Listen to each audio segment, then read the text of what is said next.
हिमाचल प्रदेश में मानसून जमकर कहर बरपाता नजर आ रहा है।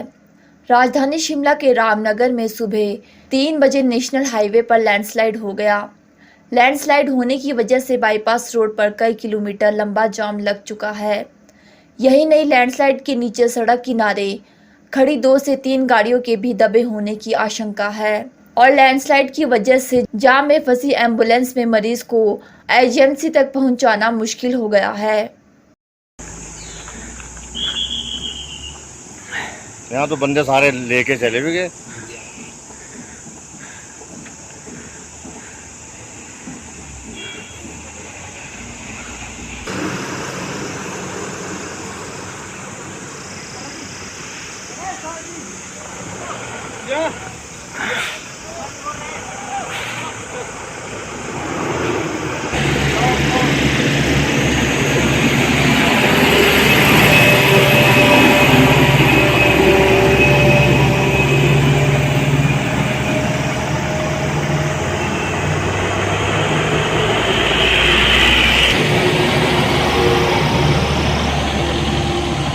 ये अभी चुका है। ये कहाँ से गया? ये वाला आगे निकाल के ना।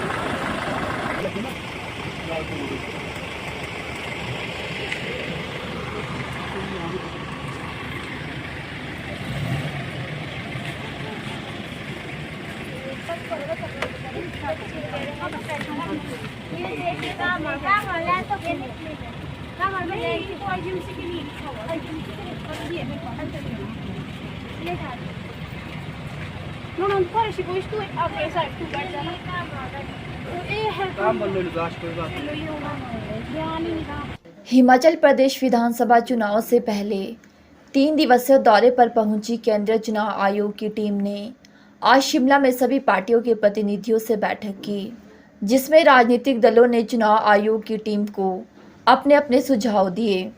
राजनीतिक दलों ने हिमाचल प्रदेश की भौगोलिक परिस्थितियों को मद्देनजर रखते हुए शीघ्र और पारदर्शिता के साथ चुनाव करवाने का आग्रह किया। सीपीआईएम ने गुजरात और हिमाचल के एक साथ चुनाव करवाने की मांग की। केंद्रीय चुनाव आयोग की टीम के साथ बैठक के बाद कम्युनिस्ट पार्टी ऑफ इंडिया से विधायक राकेश सिंघा ने कहा कि आयोग की टीम के साथ बैठक में सकारात्मक चर्चा हुई है। पार्टी की ओर से हिमाचल प्रदेश की भौगोलिक परिस्थिति को ध्यान में रखते हुए चुनाव करवाने का आग्रह किया गया है। पहली बात हम ये कहना चाहते हैं कि हमने अनेकों इलेक्शन कमीशन ऑफ इंडिया की बैठकें अटेंड की है। जिस पेशेंट तरीके से आज हमारी बात सुनी गई है, मैं समझता हूँ ये बहुत ही पॉजिटिव चीज़ है, क्योंकि चुनाव कराना और चुनाव फेयर और फ्री हो, ये बहुत महत्वपूर्ण है लोकतांत्रिक प्रणाली में और डेमोक्रेसी के लिए। हमने 3 बातों में जो पहली बात कही है वो कहा है कि चुनाव का समय क्या होना चाहिए, क्योंकि मतदान जितना ज़्यादा होगा उतना हमारी डेमोक्रेसी मजबूत होगी, लोकतांत्रिक प्रणाली मजबूत होगी। और इसलिए हिमाचल प्रदेश की भौगोलिक परिस्थिति इस प्रकार की है, यहाँ की कृषि इस प्रकार की है कि जो अभी धान की फसल की कुटाई जो होती है वो नवंबर 15 तक जाती है।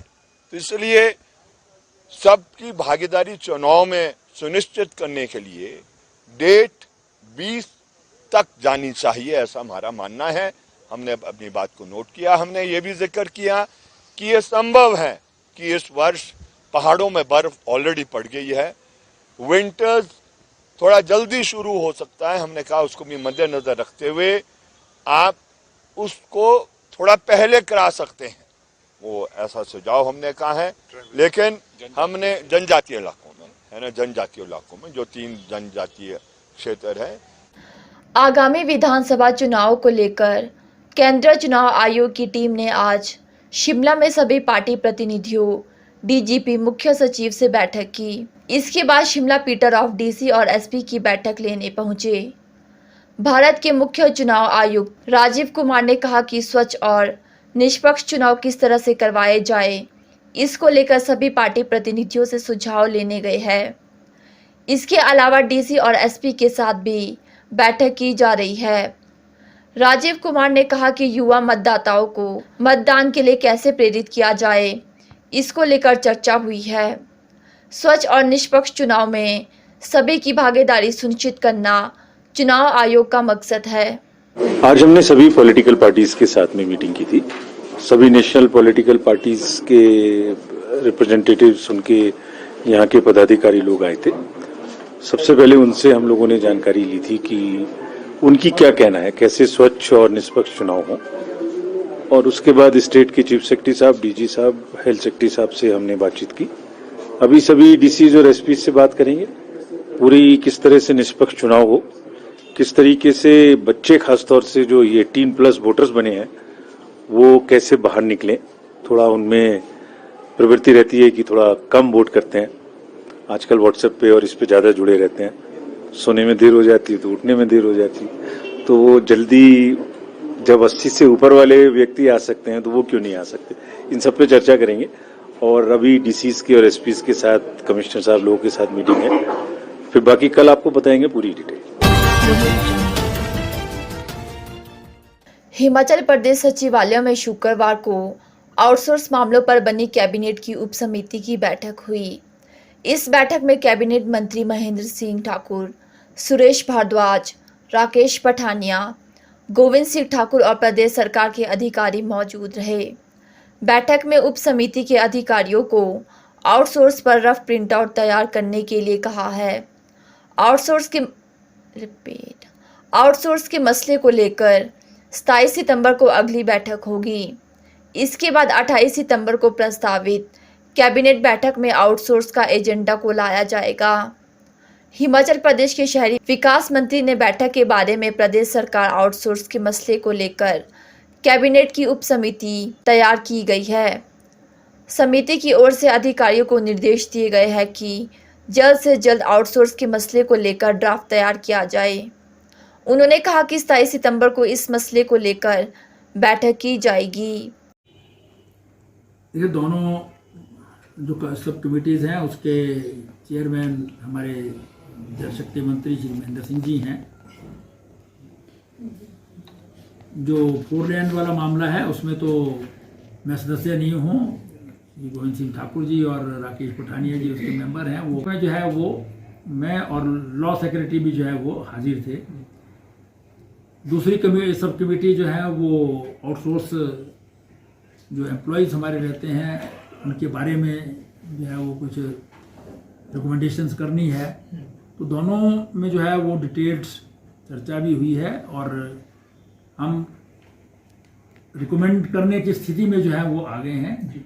लेकिन अभी जो है वो अधिकारियों को जो है कहा गया है कि इसका जो है वो एक रफ प्रिंट जो है बना दें। फिर हम आउटसोर्स पर जो है वो 27 तारीख को फिर से बैठेंगे और उसमें इसको फाइनल करके 28 की कैबिनेट मीटिंग में हम अपनी रिकमेंडेशंस दे देंगे। उसके बाद इस पर जो है जो कार्रवाई होनी है वो कैबिनेट के ऊपर। अच्छा, मतलब कैबिनेट करेंगे। हाँ, तो इसका मतलब कुछ पॉइंट्स पे जानकारी बाकी रह गई थी जो आज।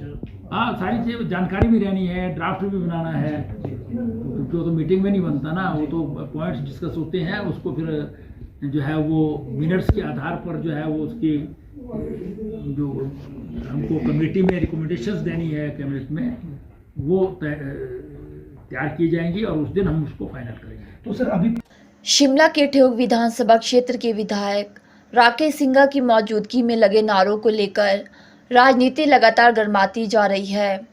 अब हिंदू जागरण मंच ने राकेश सिंघा के खिलाफ मोर्चा खोल दिया है। मंच ने विधायक के खिलाफ कोर्ट जाने की चेतावनी दी है।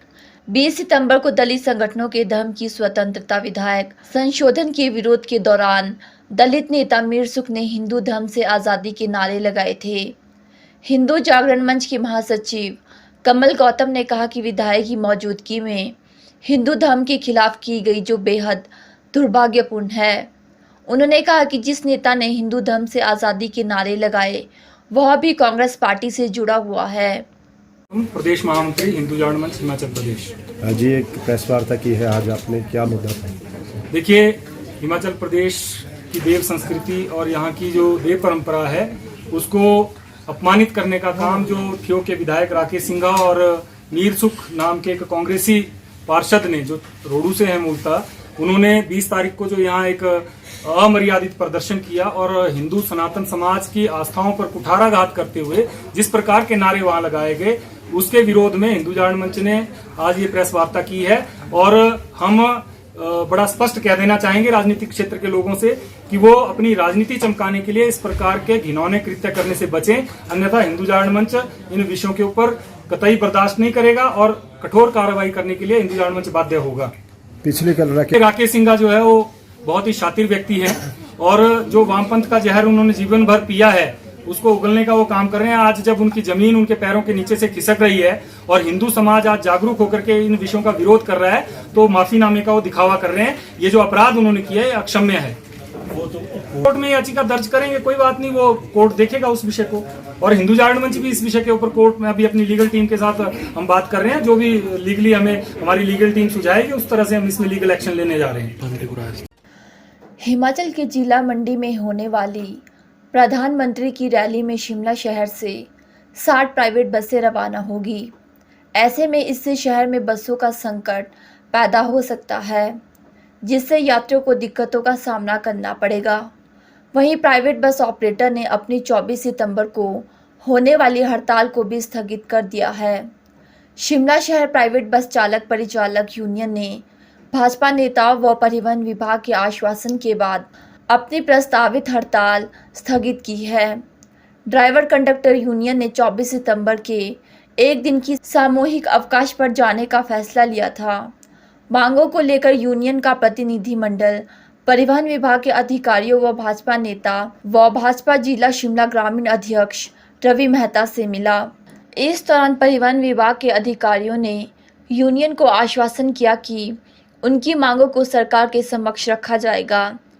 और अब ड्राइवर कंडक्टर यूनियन ने फैसला लिया है कि वह 24 सितंबर को सामूहिक अवकाश पर नहीं जाएंगे। Shimla city private bus operator के महासचिव सुनील वर्मा का कहना है कि मंडी में बीजेपी युवा मोर्चा की रैली के लिए शिमला शहर से करीब 60 बसें बुक हुई है, जिसमें सैकड़ों युवा मंडी जाएंगे।